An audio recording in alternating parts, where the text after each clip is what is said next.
দরকার হয় না। আপনি শুধু মানুষকে উচিত কথা বলে যাবেন, দেখবেন মানুষের চোখে অটোমেটিক খারাপ হয়ে যাবেন। হ্যালো এভরিওয়ান, আসসালামু আলাইকুম। কেমন আছেন আপনারা সবাই? নিশ্চয়ই সবাই অনেক ভালো এবং সুস্থ আছেন। আজকে আমি নিয়ে এসেছি মাছের রেসিপি। এটা হলো মাছের কাবাব তৈরি করব। তাই ফ্রিজে রাখা অনেক দিন পর অনেক দিনের মাছগুলোকে ফেলে না দিয়ে আমি এই মাছগুলোকে কী করে আমি এই মাছগুলোকে সেদ্ধ করে কাটা বেছে তারপরে যে কোন পেঁয়াজ বাটা, রসুন বাটা, আদা বাটা, হলুদ গুঁড়ো, মরিচ গুঁড়ো এবং পাঁচফোড়নগুলো, বাখরগুলো, লবণ দিয়ে দিয়েছি। সবগুলো এই দেখুন এখানে আছে ধনে পাতাগুলোকে কুচি কুচি করে কাটবো। এই যে ধনে পাতাগুলোকে কুচি কুচি করে কাটলাম, সাথে রয়েছে কাঁচামরিচটাকেও সুন্দর করে কেটে নিয়েছি।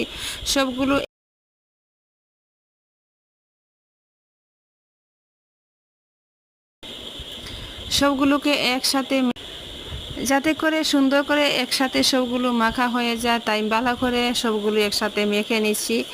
যতক্ষণ না পর্যন্ত সুন্দর করে মিক্স না হচ্ছে ততক্ষণ পর্যন্ত মাখিয়ে যাব। এই রেসিপিগুলো মাছের কাবাবটি গরম ভাতের সাথে খেতে অনেক বেশি ভালো লাগে, আর সাথে খিচুড়ির সাথেও খেতে দারুণ লাগে। আমি একটু হাতে তেল নিয়ে সুন্দর করে এই যে মাছের কাবাবটি কড়াইটি ঢেলে দেব।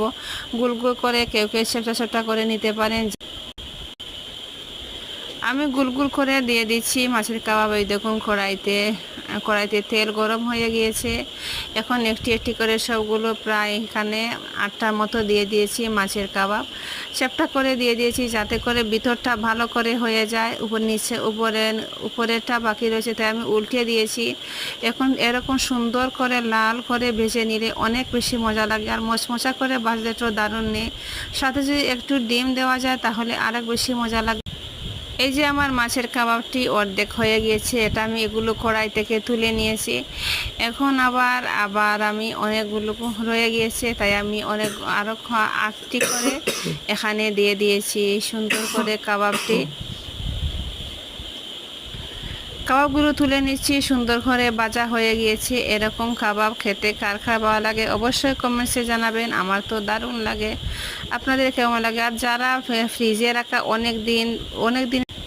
অনেক দিনের মাছ ফ্রিজে থাকলে যে খেতে ভালো লাগে না, সেই মাছগুলোকে এভাবে কাবাব করে খেলে কিন্তু মজাই লাগে, অনেক ভালো লাগে খেতে। তাই আমি তৈরি করে নিয়েছি। ফ্রিজের এই মাছগুলোকে ফেলে না দিয়ে এভাবে কাবাব করে খেলে অনেক ভালো হয়। শুভকামনা, সবাই ভালো থাকুন, সুস্থ থাকুন। আজকের মতো এ পর্যন্তই। আল্লাহ হাফেজ, শুভরাত্রি সবাইকে।